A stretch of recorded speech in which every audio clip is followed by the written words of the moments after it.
मिनोग्राद अब दहल चुका है और यूक्रेनी कब्जे वाले इलाकों में फैब 3000 बॉम्ब से अटैक। यूक्रेनी मरीन ब्रिगेड के ठिकानों को तबाह किया गया। ये देखिए पहली तस्वीर, ये पहली बड़ी खबर इस बीच जहां रूस के हमलों से मिनोग्राद दहल चुका है।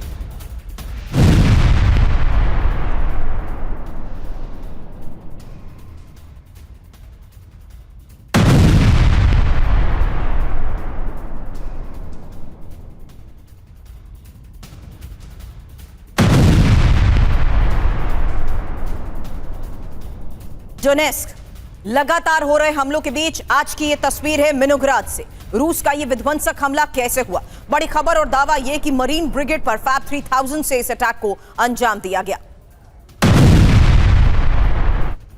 यूक्रेन में ही रूस के स्वॉर्म ड्रोन अटैक का भी अलर्ट है, जहां वॉर फ्रंट पर यूक्रेनी सैन्य ठिकानों पर हमले की ये एक और तस्वीर। यूक्रेन की रडार सिस्टम को तबाह करने का रूस का दावा।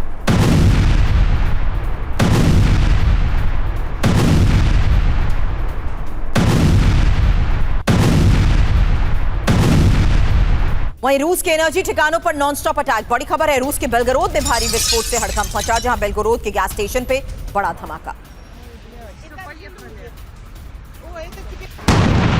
बेलगरोद भारी विस्फोट से मचा हड़कंप, दूर दूर तक आग की लपटें नजर आई। हालांकि खबर यह है कि लगातार रूस के एनर्जी ठिकानों पर नॉनस्टॉप अटैक हो रहे हैं। दावा यह कि रूस के बेलगरोद में यह भारी विस्फोट हुआ। दावा यह कि बेलगरोद के गैस स्टेशन पर बड़ा धमाका हुआ। वहीं तीन बड़ी खबरें आपके सामने, जहां देखिए फैब 3000 बॉम्ब से अटैक, रडार सिस्टम को तबाह करने का रूस का दावा। वहीं रूस को टारगेट करते हुए सीधे एनर्जी ठिकानों पर नॉनस्टॉप अटैक की ये एक और तस्वीर। लेकिन बड़ी खबर इस बीच ये है कि ये अटैक बेलगरोद में हुआ है। अब वो फ्रंट जहां इजरायली बमबारी से दक्षिण लेबनान दहल गया। जबल अल शेख की पहाड़ियों में ये एयर स्ट्राइक, हिजबुल्लाह के अंडरग्राउंड ठिकाने टारगेट।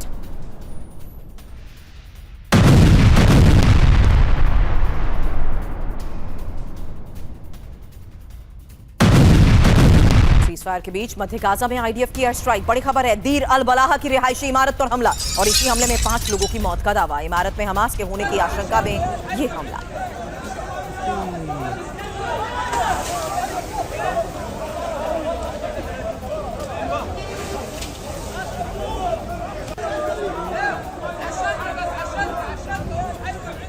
तस्वीरें आपके सामने, जहां लगातार दावे किए जा रहे हैं कि किस तरीके से आईडीएफ की एयर स्ट्राइक जारी है। और ये सीज़फायर के बीच मध्य गाजा की तस्वीरें सामने आई हैं। दीर अल बलाह की रिहायशी इमारत पर यह हमला बताया जा रहा है, जिसमें 5 लोगों की मौत। हालांकि इमारत में ही हमास के होने की आशंका में हमला हुआ। आईडीएफ बमबारी से दक्षिण लेबनान कैसे दहला, उसकी तस्वीर भी आपके सामने।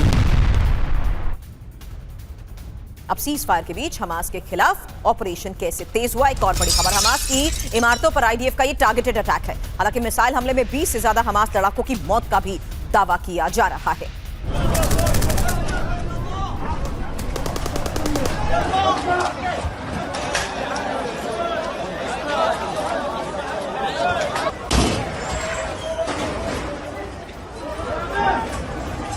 गाजा की वो तस्वीर जहां हमास की इमारतों पर आईडीएफ का ये टारगेटेड अटैक, जिससे साफ है कि सीज़फायर के बावजूद, सीज़फायर के बीच ही हमास के खिलाफ कैसे ऑपरेशंस को अंजाम दिया जा रहा है। एक और तस्वीर, हमास के ठिकानों पर आईडीएफ की विध्वंसक हमले की वो तस्वीर है, जहां मिसाइल हमले में हमास का वेपन सप्लाई सेंटर तबाह कर दिया गया। इजरायली हमले में हमास की कई गाड़ियां जलकर खाक। 4 तस्वीरें एक साथ। इजरायल का वो ऑपरेशन जिससे साफ है कि कैसे हमास को अभी भी टारगेट किया जा रहा है। इजरायली हमलों से गाजा दहल चुका है। ये लेटेस्ट तस्वीरें हैं दीर अल बलाह में मिसाइल हमले की, जिसमें 20 से ज्यादा हमास लड़ाकों की मौत का दावा किया जा रहा है। वहीं टारगेट पर रहा हमास का वेपन सप्लाई सेंटर, जिसे पूरी तरह तबाह कर दिया गया। अब दक्षिण कोरिया ने चीन की बोट को तबाह किया, जहां दक्षिण कोरिया में ही घुसपैठ के बाद फिशिंग बोट पर रॉकेट हमला हुआ। कोस्ट गार्ड की बोट को टक्कर मारने की कोशिश में चीनी बोट थी और इंडोनेशिया और अर्जेंटीना भी डुबो चुके हैं चीन की फिशिंग बोट। तो फिलहाल अब फुल एंड फाइनल में बड़ी खबरों पर लेटेस्ट इंफॉर्मेशन आपके सामने होगी, क्योंकि मुनीर की सेना पर हमला और भारत की चेतावनी, कैसे खौफ में है पाक। हालांकि भारत की ये चेतावनी क्या है और इस बीच कैसे खौफ में है पाकिस्तान, एक एक तस्वीर आपके सामने होगी, क्योंकि लगातार मुनीर की सेना टारगेट पर है। हमलों को फिलहाल कैसे अंजाम दिया जा रहा है, इसकी तस्वीर। वहीं नेटो के परमाणु बेस में घुसपैठ और ट्रंप की ज़ेलेंस्की को वार्निंग। अब ट्रंप की ज़ेलेंस्की को ये वार्निंग क्या है और इसी वार्निंग के बीच लगातार नेटो के ऊपर बढ़ता खतरा, क्योंकि अब नेटो के परमाणु बेस में घुसपैठ हुई है। वहीं एक और बड़ी खबर वेनेजुएला पर हमले के काउंटडाउन को लेकर भी होगी, क्योंकि यूएस के न्यूक्लियर बॉम्बर्स की उड़ान जिस तरीके से हो रही है, जिस वजह से हो रही है और टाइमिंग इसकी इंपॉर्टेंट है, जिससे साफ है कि अब वेनेजुएला पर हमले का काउंटडाउन शुरू हो चुका है। वहीं एक और सबसे बड़ी खबर, टारगेट पर खमेनी। डिटेल अब से थोड़ी देर में आपके सामने, उससे पहले तस्वीर खैबर पख्तूनख्वा में पाकिस्तानी सेना पर बड़े हमले की वो तस्वीर, जहां अब साफ है कि पाक फौज अंडर अटैक और भारत की वार्निंग। फिलहाल ये पहली बड़ी खबर, सैन्य पोस्ट पर टीटीपी लड़ाकों की ताबड़तोड़ फायरिंग, जहां रिहायशी इलाकों में फायरिंग करते हुए टीटीपी के लड़ाके नजर आए और फायरिंग में पाकिस्तान के कई सैनिकों को मौत का भी किया जा रहा है। एक और बड़ी खबर है, जहां देखिए किस तरीके से लगातार हो रही फायरिंग के बीच खैबर पख्तूनख्वा में तहरीके तालिबान का यह विध्वंसक हमला बताया जा रहा है। पेशावर के नजदीक मोहम्मद जिले में यह बड़ा अटैक हुआ और कंस्ट्रक्शन फैक्ट्री पर टीटीपी ने इस हमले को अंजाम दिया है। तालिबान के हमलों से फैक्ट्री पूरी तरह तबाह हुई और इस भीषण आग में गाड़ियां भी जलकर हुई खाक। फिलहाल ये देखिए एक और तस्वीर, खैबर पख्तूनख्वा, जहां लगातार तहरीके तालिबान के विध्वंसक हमलों की तस्वीर सामने आ रही है। फिलहाल ये वो तस्वीर है जहां दावा किया जा रहा है कि कंस्ट्रक्शन कंपनी को हिट किया गया और इस बीच एक्सपर्ट से भी होगा सवाल, ये समझते हुए कि आखिर किस तरीके से लगातार टीटीपी के हमलों का दायरा बढ़ता जा रहा है। फिलहाल ये वो तस्वीर जहां कई गाड़ियां कैसे जलकर खाक हुई। अब पाकिस्तान की सिंध में हमलों से हड़कंप मच चुका है। बड़ी खबर है, सिंध के ही हैदराबाद में पाकिस्तानी सेना पर यह हमला हुआ है और पाकिस्तानी सेना की पेट्रोलिंग टीम पर गोलीबारी को लेकर यह खबर है। इन हमलों के बीच कई जगहों पर विस्फोट का दावा किया जा रहा है। इसी फायरिंग में कई सैनिकों के घायल होने का दावा किया जा रहा है। लेकिन एक हकीकत है कि टीटीपी के लगातार हो रहे हमलों से पाकिस्तान में कोहराम मच चुका है। और सिन्हा सर, इसी को लेकर आपसे सवाल करूं उससे पहले एक बड़ी खबर पर डिटेल उस लिहाज से जहां खैबर पख्तूनख्वा से सिंध तक विध्वंसक हमले हो रहे हैं। सर समझाइएगा आज के इस हालात और टाइमिंग में इन हमलों का दायरा किस लिहाज से बढ़ता जा रहा है, क्योंकि खैबर पख्तूनख्वा में ही पाकिस्तानी सेना और टीटीपी के बीच जारी भीषण संघर्ष की ये लेटेस्ट तस्वीरें हैं, जहां रिहायशी इलाकों में फायरिंग करते हुए टीटीपी लड़ाके नजर आए हैं। पेशावर के नजदीक ही मोहम्मद में कंस्ट्रक्शन फैक्ट्री पर हमला, वहीं हमले से फैक्ट्री पूरी तरह कैसे तबाह हुई, गाड़ियां जलकर खाक हो गई, उसकी तस्वीर सामने आ चुकी है। वहीं सिंध के ही हैदराबाद में सेना की पेट्रोलिंग टीम पर फायरिंग को लेकर खबर है, जहां पाकिस्तान के कई सैनिकों की मौत का भी किया जा रहा है दावा। Over to you Sinha sir. जय हिंद सुरभि। देखिए, जो पाकिस्तान के हालात की आपने चर्चा की है, उसमें खास करके खैबर पख्तूनख्वा में, देखिए खैबर पख्तूनख्वा में 2 टियर में बहुत ज्यादा हो रही है, हिंटरलैंड के ऊपर में और उनके जो बॉर्डर इलाका है जो कि आपके अफगानिस्तान से लगता है। जो आपने बताया कि पेशावर में जो भी फैक्ट्री है वो जो कि खास करके पंजाबियों की फैक्ट्री है, उसको जलाया जा रहा है पाकिस्तान के अंदर में, वो एक्सेप्ट नहीं कर रहे हैं। यदि आप देखेंगे सिर्फ सेंट्रल लाइन है जिसमें बाना आता है, बानू आता है, कोहाट ऑफ पेशावर, ये जो इलाका है सेंट्रल लाइन, यदि उसके डीप में हम जाते हैं तो रहमियार खान, डेरा इस्माइल खान, इस जगह भी हो रही है। ये बॉर्डर इलाका इंटरलैंड का है। यदि आप ऊपर में जाएंगे तो तोरखाम बॉर्डर से लेकर के और जो स्पिन बॉर्डर नीचे साउथ में, वो तो उसमें चला जाता है बलूचिस्तान। इन जगहों में इतनी भयंकर 3 जगहों पर लगातार अब तो घेर घेर करके उन चौकियों को आपने बताया कि किस तरह से बर्बाद कर रहे हैं। जो सबसे बड़ी बात आपने बताई कि सिंध का इलाका, बलूचिस्तान आदि छोड़ दें और हैदराबाद पेशावर में भी, और वहां पर भी पहली बार ऐसा हुआ है कि वहां की सेना को उन्होंने उस पर हमला किया है और उनको मार गिराया गया है। तो सिंध भी भड़क उठा है, तो बचा क्या उनके पास में। इवन पंजाब के अंदर में यदि आप देखें तो खैबर पख्तूनख्वा हो गया, अब आप सिंध बता रही हैं, बलूचिस्तान ऐसा ही जल रहा है, मोर और less it is under control of Baloch. And now Punjab के अंदर में भी चीजें हो रही हैं। तो पाकिस्तान का जो इंटरनल जो सिविल वॉर का जो रूप ये लिया है वो पाकिस्तान को बिखार के रख देगा। True that sir. लेकिन इस बीच एक और खबर है, क्योंकि दक्षिण वजीरिस्तान में तहरीके तालिबान के हमले को लेकर एक तस्वीर आई है और बड़ी खबर है, जहां दक्षिण वजीरिस्तान में 2 जगहों पर भारी विस्फोट हुआ है। हालांकि आजम वारसा में पाकिस्तानी सेना का व्हीकल कैसे उड़ाया गया उसकी तस्वीर, शाकाई में ही पाकिस्तानी सैन्य पोस्ट को टारगेट किया गया उसकी तस्वीर, टीटीपी के हमलों में पाकिस्तान के कई सैनिकों की मौत का भी दावा किया जा रहा है। एक और बड़ी खबर है, खैबर पख्तूनवा में ही टीटीपी का ये तेजी से बढ़ रहा कंट्रोल। हालांकि बन्नू की सड़क पर हथियारों से लैस टीटीपी लड़ाके मौजूद और पाकिस्तान के सरकारी दफ्तरों में भी टीटीपी का पहरा। अब सिटीजन रजिस्ट्रेशन अथॉरिटी पर कैसे कब्जा किया गया, ये उसकी तस्वीर सामने आई है, जिसको लेकर अब एक्सपर्ट से भी सवाल करेंगे कि आखिर टीटीपी का तेजी से बढ़ता ये कंट्रोल किस एक्सटेंट तक अब बढ़ चुका है, क्योंकि अलग अलग जगहों पर जिस तरीके से हमले हो रहे हैं उसी को लेकर आज की एक और बड़ी खबर है, जहां खैबर पख्तूनवा के सभी इलाकों में तालिबान और खैबर पख्तूनवा की राजधानी पेशावर में भी टीटीपी के लड़ाके। अब पेशावर में लड़ाकों ने तालिबान का झंडा तक लगा दिया है। पेशावर की सड़क पर हथियारों से लैस कई लड़ाके नजर आए, देखिए तस्वीर।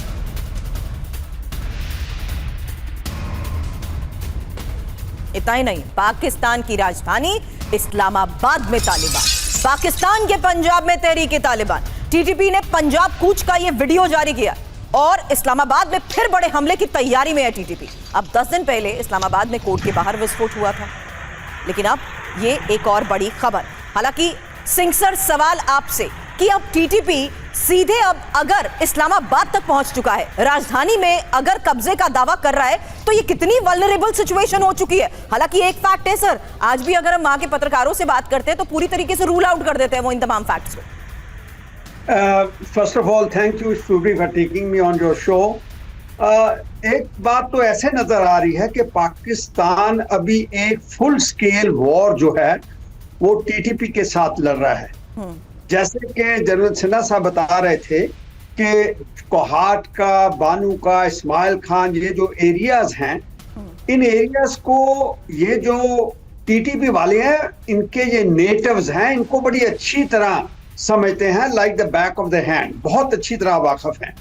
और दूसरा, ये जो इनकी लड़ाई है ये पाकिस्तान की पंजाबी आर्मी के साथ है, मुनीर की आर्मी के साथ है। दूसरी तरफ आ जाता है सिंध। अभी सिंध और बलूचिस्तान जो है वो भी नेबर्स हैं, वो भी इनसे तंग आ चुके हैं। जैसे आपने बिल्कुल सही बताया कि बलूचिस्तान भी अब अफगानिस्तान की मदद से, बिकॉज ये जो टीटीपी है इसको अफगानिस्तान से असला आता है, उसकी पूरी सपोर्ट है। वहां पे जो मिलिट्री के कमांडर्स बैठे हुए हैं तालिबान, वो इनको गाइड कर रहे हैं, वो इनकी पीछे इंटेलिजेंस भी देते हैं कि कहां कहां अटैक करें।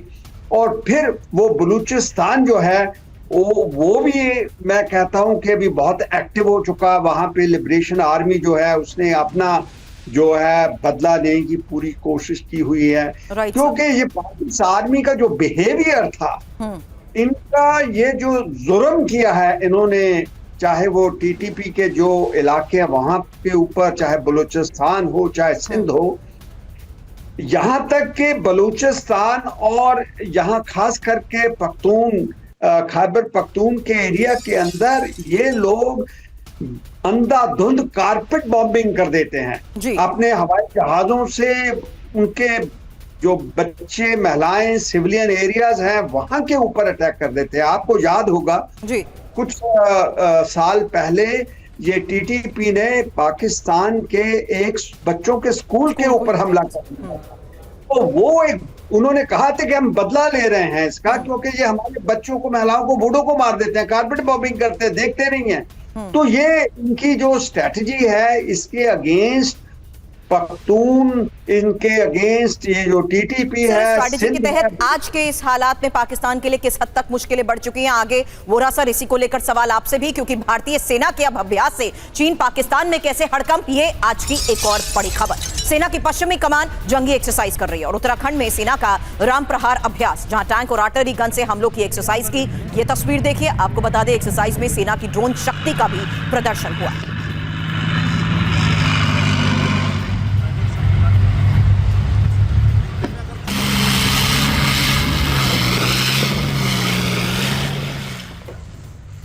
वोरा सर, यही अगला सवाल आपसे करूंगी खबरें दिखाने के बाद, क्योंकि भारत की जंगी तैयारी से खौफ में है पाकिस्तान। बहुत बड़ी एक्सरसाइज भारतीय सेना कर रही है। जंगी हालात में अब नदियों को पार करने की भी एक्सरसाइज हो रही है। चुनाव, रावी, सतलुज के पार ऑपरेशन की यह तैयारी है। हालांकि भारतीय सेना के वेस्टर्न कमांड की बहुत बड़ी तैयारी।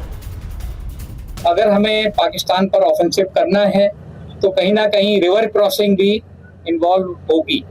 तो ये ट्रेनिंग में हमारे शामिल है कि किस तरीके से हम नदी को क्रॉस करके दुश्मन के इलाके पे कब्जा कर पाएं।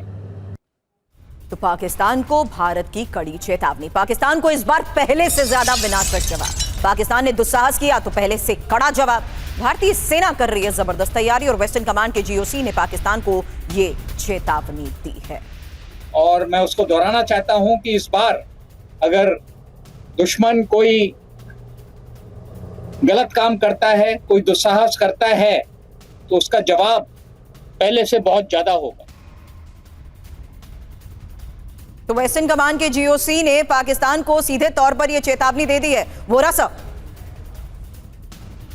बहुत बहुत धन्यवाद। मुझे सुन पा रही हैं आप? जी सर, लाउड एंड क्लियर।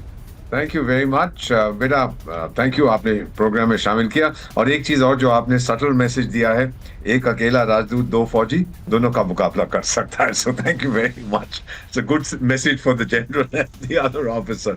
अब बेटा, आपने अपने इंट्रोडक्शन में 4 हॉटस्पॉट्स का जिक्र किया है, गाजा का, यूक्रेन का, वेनेजुएला का और जिहादिस्तान का। जिहादिस्तान में जो हो रहा है, जो मेरे मित्र हैं विदेशों में रहते हैं, फॉर्मर पाकिस्तानी एम्बेसडर्स, वो ये कह रहे हैं कि we are fighting against the occupation army.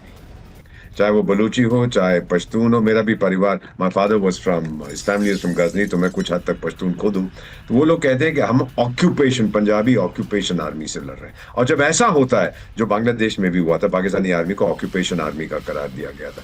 जब ऐसा होता है बेटा, फिर लोकल सपोर्ट खत्म हो जाता है। लोकल सपोर्ट के बिना फिर आप कुछ नहीं कर सकते। फिर वो जो फ्रीडम फाइटर्स हैं, उनको वो सपोर्ट करते हैं, लोकल पॉप। ये मैंने सुडान, दक्षिण सुडान में भी देखा। लोकल पॉपुलेशन अगर आपसे हट गई, गेम ओवर, कुछ नहीं होगा। और ये जो बेवकूफ पिंजड़े वाली मुनरिया है, मुन्नी बाई, अब वो बैठ के सुना गाना गा रही है, मुन्नी बदनाम हुई डोनाल्ड ट्रंप तेरे प्यार में। ये क्या हो गया, डोनाल्ड ट्रंप तेरे प्यार में, आइटम से आम हुई डोनाल्ड ट्रंप तेरे प्यार में। ना ही इज इन ट्रबल। और अगर वो कुछ चाहता है हो, आई थिंक उसको चाहिए कि अब एक और पोजीशन ले ले, सीनियर फील्ड मार्शल की, और नौकरी छोड़ के चला जाए अमेरिका में कहीं जाके सेटल हो जाएगा। सो ये अब खत्म नहीं होने वाला मैम।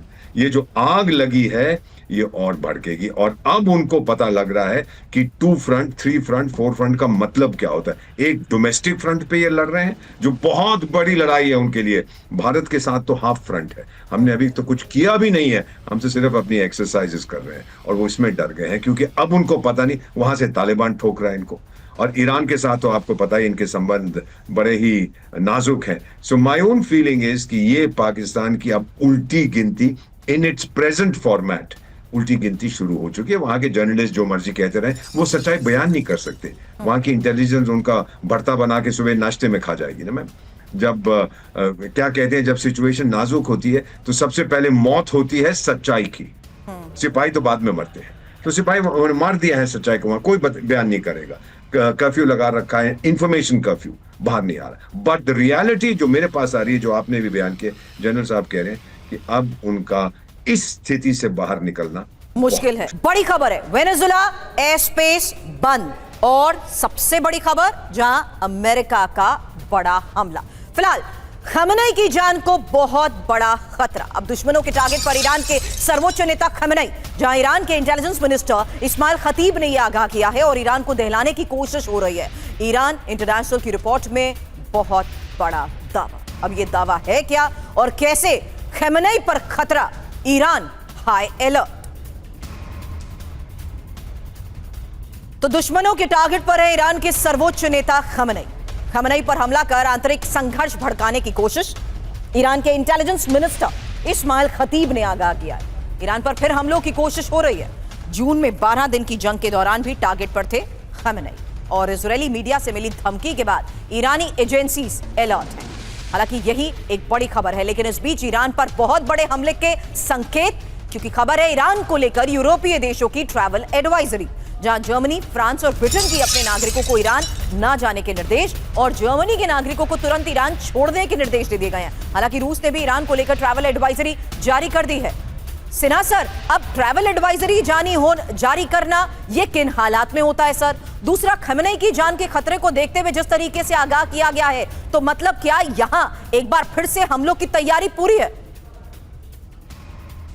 देखिए सुरभि, जिस तरह से वेस्ट एशिया में फिर से परिस्थितियां बदल रही हैं, और आपने अभी ईरान की बात किया, उसमें इन्होंने ये कह दिया ट्रैवल एडवाइजरी है, देखिए, खमैनी तो पहले भी बंकर में छिपे हुए थे। आपने 12 डेज की वॉर की जिक्र की, उसमें मिडनाइट हैमर भी हुआ था जो अमेरिका ने किया था। इजराइल तो करता ही है, उसमें उन्होंने मुसाद का यूज किया था, सिनबेट का यूज किया था, और उनके टारगेट पे कभी भी ईरान नहीं गया है, क्योंकि देखिए न्यूक्लियर कैपेबिलिटी ये मानते थे कि उन्होंने पीछे ढकेल दिया 3 साल के लिए। मगर अब आ रही है कि इन्होंने कहीं बना भी लिया है, ऐसा खबरें भी आ रही हैं कि क्या उनके पास में बड़ा क्वेश्चन मार्क है। और खमेनी बच गए थे क्योंकि रशिया का डायरेक्ट पुतिन का इंटरवेंशन हुआ था। उन्होंने कहा था this is the red line as far Iran is concern, तो उस समय तो इनको बख्श दिया गया था, नहीं तो otherwise he would have been taken out. मगर अभी जो हो रही है, परिस्थितियां बदल रही है। फिर आप देखिए लेबनान में, अभी आप थोड़ी देर बताइएगा, लेबनान में फिर हिजबुल्लाह के ठिकानों में बहुत तेजी से हमले हो रहे हैं। आपने गाजा में देखा ही, गाजा में आपने पहले बताया था कि वहां पर किस तरह से मिडिल इलाके में उन्होंने मार दिया फिर से हमास को। तो ये जो चीजें हैं ये पूरी दर्शा रही हैं कि कहीं ये थमी नहीं है। In the garb of that आप उसमें ले आइए, उधर वेंजुला को ले जाइए, आप कुछ कर रहे हैं, वहां पर रीसेटिंग हो रही है। मगर ये मेरे ख्याल से ईरान को नहीं छोड़ेंगे, जो आप सही बता रहे हैं। और खास करके जो सत्ता का परिवर्तन है, उन्होंने बहुत ट्राई किया कि वहां के लोग इनको हटा दें खमेनी को, मगर स्टिल बहुत ज्यादा उनकी सपोर्ट है वहां पर, not able to take it out. तो एक ही रास्ता बचता है अमेरिका को, और उसमें इजराइल के थ्रू ही करवाएगा वो, कि इनको एलिमिनेट किया जाए डायरेक्टली, कोवर्टली, या absolutely directly they will hit him. Understood sir. लेकिन अब वेनेजुएला पर एक्शन की तैयारी में कैसे अमेरिका है, इसको लेकर भी एक बड़ी खबर है। हालांकि तनाव के बीच ट्रंप सरकार की एडवाइजरी जारी हो चुकी है। यूएस नागरिकों को वेनेजुएला छोड़ने की सलाह दी गई है, और वेनेजुएला ना जाएं अमेरिकी नागरिक। काराकास में यूएस एम्बेसी की यह सर्विस सस्पेंड।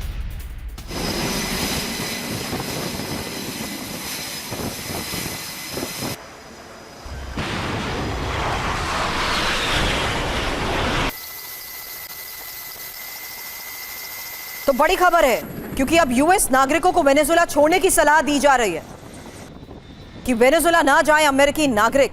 और इस बीच काराकास में यूएस एम्बेसी की सर्विसेज को भी सस्पेंड किया जा चुका है। यानी एक और ऐसा फ्रंट जहां हमले की अमेरिका की पूरी तैयारी। हालांकि एक्सपर्ट से इसको लेकर करेंगे सवाल, उससे पहले ये 2 तस्वीरें आपके सामने, ये समझाने के लिए कि आखिर किस तरीके से 2 ऐसे फ्रंट हैं जहां बहुत बड़े हमलों के संकेत मिल रहे हैं। और ईरान में बड़े हमलों के संकेत के बीच सीधे टारगेट पर खमेनी। हालांकि ईरान को लेकर यूरोपीय देशों ने भी एडवाइजरी जारी कर दी है। अब अमेरिका ने एयरलाइंस को चेतावनी दी है। वेनेजुएला में बढ़ते खतरों से आगाह किया गया और खतरनाक हो सकता है वेनेजुएला का एयर स्पेस। हालांकि अमेरिका के फेडरल एविएशन एडमिनिस्ट्रेशन की ये वार्निंग है, जहां वेनेजुएला में सैन्य गतिविधियां भी बढ़ रही हैं। तो लगातार बढ़ती सैन्य गतिविधियों के बीच तैयारी पूरी। लेकिन क्या अब हमलों का काउंटडाउन शुरू हो चुका है? क्योंकि अब यह कह दिया गया है कि खतरनाक हो सकता है वेनेजुएला का एयर स्पेस। अब इस खबर को इस लिहाज से भी समझिए, जहां अमेरिकी चेतावनी के बाद ही वेनेजुएला का एयर स्पेस खाली हो चुका है, और वेनेजुएला के एयर स्पेस में यात्री विमान नहीं दिख रहे हैं। ये जो तस्वीर इस वक्त आप देख रहे हैं, वोरा सर, इसी तस्वीर के तहत सवाल आगे आपसे करूंगी, क्योंकि अमेरिका ने कैरेबियन क्षेत्र में ही नो टाइम जारी कर दिया है। और इस बीच ये एक और सबसे बड़ी खबर है। हालांकि जो डिटेल्स अभी तक सामने आ रहे हैं, उसी आधार पर कुछ और बड़ी खबरें, उसके बाद सीधे एक्सपर्ट से सवाल, क्योंकि लगातार वेनेजुएला में ये जो तस्वीर अब सामने आ रही है, जरा इंफॉर्मेशन वॉल पर भी दिखाइए, क्योंकि कैरेबियन क्षेत्र में नो टाइम जारी किया जा चुका है। ये किन हालात में जारी होता है बोरा सर? और आज के इस हालात में जिस तरीके से इन तस्वीरों से साफ हो चुका है कि वेनेजुएला का एयर स्पेस पूरी तरह से खाली हो चुका है, कोई भी यहां पर विमान नजर नहीं आ रहे हैं। What is this indicating to sir? क्योंकि इस बीच ये चेतावनी, अभी तक की गई प्रोजेक्शन, प्रोवोकेशन तक साबित हो सकती है क्या? बिल्कुल साफ है कि जब नोटिस टू एयरमैन इशू होता है, उसका मतलब है कि इस एयर स्पेस में आप मत आइए, यहाँ कुछ होने वाला है। और फिर जो सिविल एयरलाइंस हैं वो उड़ान नहीं भरती है वहां पर, क्योंकि उनको नुकसान नहीं भुगतना है। तो मेरा मानना है कि जो ये प्लान कर रहा है, और मैम अभी आपने शुरू में कहा था ट्रंप 2 फ्रंट्स पे, ये ट्रंप सिर्फ 1 फ्रंट है। एक तरफ ट्रंप है और दूसरी तरफ सारी खुदाई है। वो सारी दुनिया एक दुश्मन है, सारी खुदाई एक तरफ, डोनाल्ड ट्रंप एक तरफ, सबके साथ भिड़ रहा है वो, सबके साथ, यूरोप के साथ, यूक्रेन के साथ, भारत के साथ, चीन के साथ, रूस के साथ और अब वेनेजुएला के साथ, ईरान के साथ, उसका कोई मित्र नहीं यहाँ पर बचा है। तो मेरा मानना है ये जो नो टाइम इशू किया है, इसका मतलब ये है कि आप लोग यहाँ मत आइए, अब हम लोग कुछ करने वाले हैं और ना कहीं गलती ना हो जाए कि हमारे जहाज आपके जहाजों को गिरा दें, आपकी जो सिविल एयरलाइंस है, तो आप लोग वहां पे कृपया करके वहां से दूर रहे। दूसरी चीज, लोकल जो कम्युनिटी है, जो वेनेजुएलन लोग हैं, उनका मोराल तोड़ने के लिए बड़ा जरूरी होता है। नो टाइम इशू हो गया, इसका मतलब यहाँ पे कोई फ्लाइट्स नहीं आएंगी, कोई फ्लाइट्स बाहर नहीं जाएंगी, हम भाग नहीं सकेंगे बाय एयर रूट। अगर जाना है तो फिर जो हमारे पड़ोसी मुल्क हैं बाय लैंड रूट हमको जाना पड़े। मैंने कई बार अपनी जिंदगी में, अपने करियर में, 52 साल के डिप्लोमेटिक करियर में देखा, ये एक प्रेशर पॉइंट भी होता है। फाइनली मैम, मैं एक चीज कहना चाहता हूं, डोनाल्ड ट्रंप साहब जो करेंगे वो तो करना चाहते हैं, उनके बारे में एक चीज कही जाती है, ही इज प्रिडिक्टिबली अनप्रिडिक्टेबल। हम जानते हैं कि वो अनप्रिडिक्टेबल है, पर इसमें उसने ठान ली है कि इनको ठोकना है मैंने और मदुरो को बाहर निकालना है वहां से। तो ये एक चीज है कि सारा लैटिन अमेरिका इससे नाराज होगा, लेकिन डोनाल्ड ट्रंप विश्वास करते हैं। मैम, पहली शताब्दी में रोम के एक तानाशाह थे, उनका नाम था कैलिगुला। कैलिगुला का मतलब होता है छोटा जूता। उसने एक चीज कही, उनके उसके लोगों ने कहा, साहब आप सब पे हमला कर रहे हैं, सारी दुनिया आपसे नफरत करती है। उसने जवाब दिया था, भले ही नफरत करें लेकिन मुझसे डरें। ये मेरे लिए बहुत अहम है। डोनाल्ड ट्रंप मेरा ख्याल वही मानता है, उसको लैटिन में कहते हैं ओडोरिन डुम मेटुआंट, कि सारी दुनिया मुझसे भले ही नफरत करे पर मुझसे डरनी चाहिए। फिर मैं जीत गया। Right sir. अब वेनेजुएला पर हमले की फुल एंड फाइनल तैयारी, क्योंकि एक और बड़ी खबर है जहां अगले 48 घंटे में अमेरिका हमला कर सकता है और रिपोर्ट में इसको लेकर दावा किया गया है, जहां अमेरिकी सैन्य ऑपरेशन का नया फेज भी जल्द। हालांकि सीक्रेट अटैक को लेकर प्लान तैयार हुआ है। 4 अधिकारियों के हवाले से अमेरिकी न्यूज एजेंसी की ये रिपोर्ट जिस तरीके से सामने आई है, उसी के तहत ये एक बड़ा सवाल, क्योंकि अमेरिकी हमले का काउंटडाउन, हालांकि वेनेजुएला के ऊपर अमेरिका की हमले की ये तैयारी है क्या? वेनेजुएला के नजदीक अमेरिका ने नो टाइम जारी किया है। अमेरिकी फेडरल एविएशन एडमिनिस्ट्रेशन का ये नो टाइम जारी हुआ है और अमेरिकी सेना ने न्यूक्लियर बॉम्बर B-52 के साथ अटैक डेमो भी किया है। हालांकि KC-135 एयर रिफ्यूलिंग टैंकर के साथ हमले की वॉर ड्रिल, अमेरिकी न्यूज एजेंसी के मुताबिक अगले कुछ दिनों में हमला हो सकता है। एक और बड़ी खबर, किसी भी वक्त वेनेजुएला पर अमेरिकी हमला, क्योंकि कैराकास के पास तैनात अमेरिकी जंगी जहाज और 700 टमाहॉक मिसाइलें दागने की क्षमता। अमेरिकी तैयारी को लेकर वेनेजुएला भी अलर्ट है, क्योंकि वेनेजुएला पर हमले की तैयारी जिस तरीके से अमेरिका कर रहा है उसको लेकर बड़ी खबरें हैं, जहां कैराकास के पास ही अमेरिकी युद्धपोत की तैनाती और 700 से ज्यादा टॉमहॉक मिसाइल दागने की इसकी क्षमता। वेनेजुएला तट के पास 12 से ज्यादा अमेरिकी युद्धपोत और अमेरिकी युद्धपोत से कैराकास की दूरी है 50 मील। हालांकि अलर्ट पर वेनेजुएला के 2 लाख से ज्यादा सैनिक भी हैं। वेनेजुएला की इग्ला मिसाइलें अटैक मोड में तैयार बताई जा रही हैं। लेकिन इस बीच अमेरिका के खिलाफ ही लंबी जंग की तैयारी में मदुरो भी है, जहां वेनेजुएला की जनता को ढाल बनाने की तैयारी और अमेरिका के खिलाफ 80 लाख मिलिशिया भी हैं तैयार। हालांकि वेनेजुएला के कोस्टल इलाकों में मदुरो के मिलिशिया तैनात और अर्जेंटीना की मीडिया EI डिबेट का क्या दावा, यही एक और डिटेल इंफॉर्मेशन आपके सामने। और उसके बाद सिंह सर आपसे सवाल, क्योंकि अमेरिका से वेनेजुएला के मिलिशिया लड़ेंगे, ये बड़ी खबर है और अमेरिका के खिलाफ ही लंबी जंग की तैयारी में है निकोलस मदुरो, जहां वेनेजुएला की जनता को ढाल बनाने की तैयारी में है और अमेरिका के खिलाफ 80 लाख मिलिशिया तैयार बताए जा रहे हैं। वेनेजुएला के कोस्टल इलाकों में मदुरो की मिलिशिया तैनात और वेनेजुएला की सड़क पर ही मदुरो की निजी सेना भी तैनात बताई जा रही है, जहां गुरिल्ला वॉर से अमेरिकी हमले नाकाम करने की पूरी तैयारी है। Over to you Singh sir.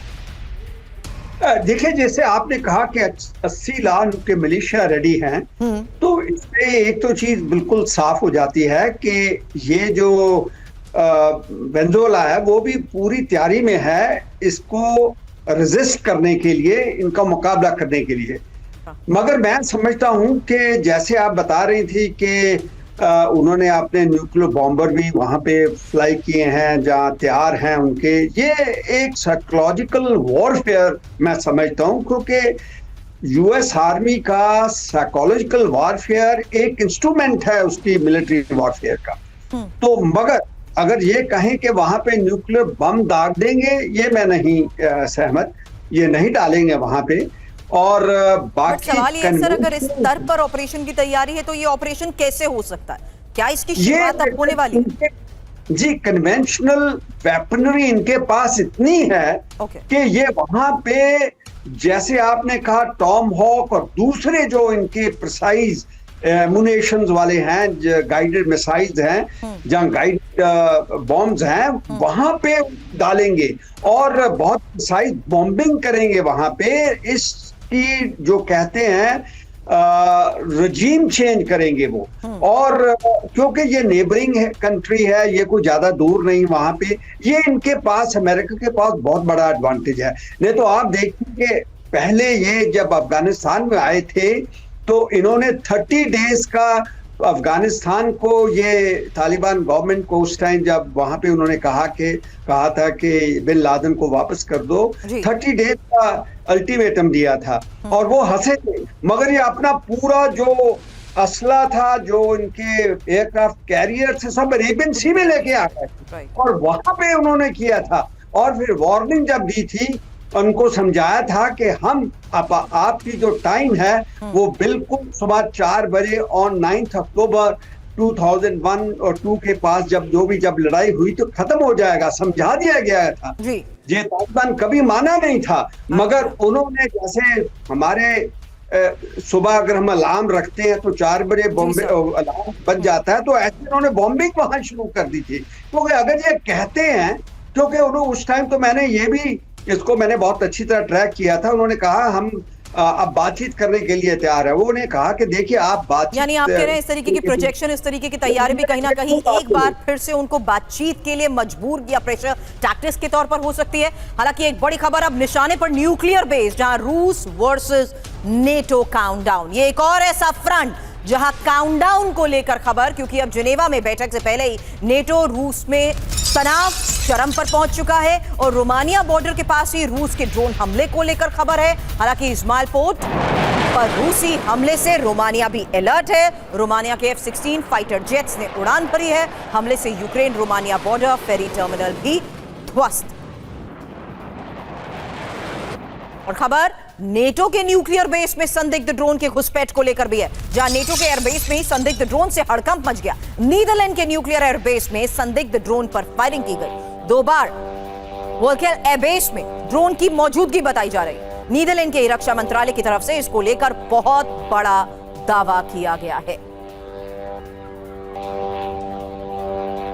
तो नेटो बेस में ड्रोन, न्यूक्लियर अलर्ट। खबर नीदरलैंड के न्यूक्लियर वेपन बेस में संदिग्ध ड्रोन की घुसपैठ को लेकर। वोल्केल एयरबेस में ही 2 बार संदिग्ध ड्रोन की घुसपैठ से हड़कंप और बेस में मौजूद एयर डिफेंस यूनिट ने ड्रोन पर फायरिंग भी की। हालांकि 20 न्यूक्लियर वेपन का ये बेस है और वोल्केल को 2 F-35 स्क्वाड्रन का भी मुख्य बेस है। हालांकि जर्मनी के बॉर्डर के नजदीक नीदरलैंड का ये सबसे बड़ा बेस। इस बीच एक और बड़ी खबर, क्योंकि नेटो के एयर स्पेस में घुसपैठ, क्या ये युद्ध का अलर्ट है? अब आपके सामने वो घटनाएं कि आखिर किस तरीके से बेल्जियम 17 से ज्यादा घटनाएं यहां देखी गई हैं। 3 अक्टूबर से 9 नवंबर के बीच ये घटनाएं हुई हैं। ये टाइमिंग कनेक्ट द डॉट्स के तहत ही सिन्हा सर सवाल आपसे आगे करेंगे, क्योंकि बात अगर डेनमार्क की करें तो 6 से ज्यादा ऐसी घटनाएं जहां 22 से 28 सितंबर के बीच देखे गए हैं। इसके अलावा जर्मनी, जहां 3 से ज्यादा ऐसी घटनाएं हो चुकी हैं और 26 सितंबर से 2 नवंबर के बीच इस तरीके से संदिग्ध ड्रोन देखे गए हैं। साथ ही नॉर्वे, जहां 3 से ज्यादा बार ऐसी घटनाएं हो चुकी हैं 23 सितंबर से 1 अक्टूबर के बीच। हालांकि अलर्ट और आज के इस तनाव के बीच में खबर इस लिहाज से भी समझिए, जहां पोलैंड 3 से ज्यादा ऐसी घटनाएं हो चुकी हैं। 9 से 16 सितंबर के बीच ऐसे संदिग्ध ड्रोन भी देखे गए हैं। और साथ ही अब नीदरलैंड, पहली बार 1 से ज्यादा ऐसी घटना 22 नवंबर को ड्रोन घुसपैठ और इसी एयर स्पेस वायलेशन को देखते हुए आज के इस तनाव के बीच में लगातार नेटो की और यूरोपीय देशों की चेतावनी भी सर। लेकिन क्या अब ये ऐसा वक्त आ चुका है जहां ये इस हद तक तैयारी कर चुके हैं कि सीधा रूस को टारगेट करें? देखिए सुरभि, जिस तरह से खास करके हाइब्रिड वॉर जो रशिया कर रहा है नाटो के साथ में, आपने ऊपर से यदि हम नीचे की तरफ लेते हैं तो आपने नॉर्वे का नाम लिया, आपने जर्मनी का, नीदरलैंड, बेल्जियम, इसके बाद आपने पोलैंड को भी बात किया। तो यहाँ पर तो ये तो लगातार चल ही रहा है। और सबसे बड़ी बात है कि इवन कंप्लीट जो ईस्टर्न फ्रंट है नाटो ने, उन्होंने एंटी ड्रोन सिस्टम को उन्होंने तैनात किया टर्की से लेकर नॉर्वे तक इन्होंने, जिसमें फिनलैंड भी शामिल है। मगर ये कर नहीं पा रहे हैं अभी तक। इन्होंने एक भी ऐसा नहीं हुआ कि उनके ड्रोन्स को मार गिराया हो। आपने रोमानिया का बात किया, F-16 को ये करते हैं, इवन जो स्क्रैम्बलिंग कहते हैं उसको स्क्रैम्बल करते हैं और मार नहीं गिरा पाते हैं। क्योंकि ये कहीं ना कहीं उनकी धरती से ही ये जो ड्रोन्स आते हैं, इतनी लंबी दूरी की जो ड्रोन्स हैं नहीं। तो देखिए रशिया तो हाइब्रिड वॉर कर ही रहा है, खास करके देखिए जो 28 पॉइंट्स का जो पीस प्लान आया है अमेरिका और रशिया के बीच में, Zelensky is out in that, और उनको एक अल्टीमेटम है 5 दिसंबर का है, 4 दिसंबर का है, जो एब्सोल्यूट इनको अल्टीमेटम दे दिया गया है कि आप इसको एक्सेप्ट करें। और इसमें जो खास करके यूरोप है, जिसमें नाटो भी शामिल है, यूरोपियन यूनियन भी शामिल है, और आपने जैसी बात कही कि जितने भी इनके न्यूक्लियर बेसेस हैं, और आपको पता है इनके 6 न्यूक्लियर बेसेस हैं American, these are American bases, जो अमेरिका के ग्रेविटी बम्स वहां डिप्लॉयड हैं, खास करके इन पोलैंड। तो अमेरिका इसी रशिया का एब्सोल्युटली कंसर्न है। और देखिए इसमें विली नीनी अमेरिका इसको मान चुका है। 28 पॉइंट्स के आप जाएंगे, जो उनकी पीस प्लान बनी है, जो सीक्रेट प्लान है, उसके अंदर में वो बात मान चुका है। तो डिली डाली करके इवन वेस्टर्न जो यूरोप है वो भी इन चीजों को मान लेगा, क्योंकि अमेरिका ने कहा है कि हम अपने बेसिस को हटा लेंगे। यदि वो बेसिस को हटा लेता है तो फिर वहां पर केवल 2 हैं, एक तो यूके के पास है न्यूक्लियर और दूसरा है जो फ्रांस के बाद में, but they will not get the nuclear umbrella in that area. America कहता है कि यदि आप नहीं लाइन पे आएंगे तो हम we will remove all this thing, we will take it back. जब तकरीबन 100 ग्रेविटी बम डिप्लॉयड है इन 6 बेसिस के, इसीलिए ये तैयारियां, ये चेतावनी और जिस तरीके के प्रोजेक्शन होते हैं, ये एक बहुत बड़ा संकेत होते हैं। आप तीनों ने हमें ज्वाइन किया ओवरऑल इवैल्यूएशन एनालिसिस के लिए, बहुत बहुत शुक्रिया आपका।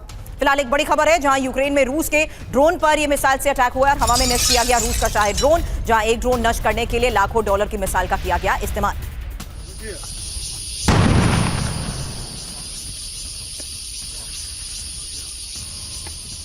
तो तस्वीरें एक साथ आपके सामने, रूस का ये ड्रोन मार गिराया गया मिसाइल से, ड्रोन कैसे नष्ट हुआ देखिए तस्वीर। M2 गन से ड्रोन को नष्ट किया गया। और बड़ी खबर है, जहां जिनेवा मीटिंग से पहले ही रूस की ये वार्निंग अटैक और निप्रो में रूस की बड़ी एयर स्ट्राइक। निप्रो में ही सैन्य ठिकानों पर ड्रोन से हमला और रिहायशी इमारतों पर भी रूसी ड्रोन गिरे हैं। इससे पहले लगातार तस्वीरें टर्नोपिल से भी आ रही हैं। रूस के हमलों से भारी तबाही टर्नोपिल में मचाई जा चुकी है, जहां मिसाइल हमले में अब तक 33 लोगों की मौत का दावा और 94 लोग मिसाइल हमले में घायल हुए। 6 लोगों की तलाश अभी भी जारी है, यूक्रेनी अधिकारी के हवाले से ये रिपोर्ट। अब यूक्रेन पर समझौते का दबाव अमेरिका बढ़ाएगा, जहां यूक्रेन पर नेटो को अमेरिका की चेतावनी। जेलेंस्की ने समझौता नहीं माना तो गंभीर नतीजे होंगे, भविष्य में और बदतर स्थिति का सामना करना होगा। अधिकारियों के हवाले से ही द गार्डियन की ये रिपोर्ट। ट्रंप के पीस प्लान पर नेटो देशों को संदेह। हालांकि रिपोर्ट में दावा किया जा रहा है कि ट्रंप के प्लान से सहमत नहीं है कई यूरोपीय लीडर, और ब्रिटेन के पीएम कीर स्टारमर का ट्रंप प्लान पर सवाल। पीस प्लान पर और काम करने की जरूरत है, सीमाओं के बलपूर्वक नहीं बदलना चाहिए, यूरोपीय काउंसिल की तरफ से कहा गया। हालांकि बड़ी खबर है, पीस प्लान पर ट्रंप का यह नया बयान, जहां पीस प्लान फाइनल ऑफर नहीं है और युद्ध खत्म करने के लिए कई विकल्प मौजूद हैं। किसी ना किसी तरह युद्ध खत्म करेंगे।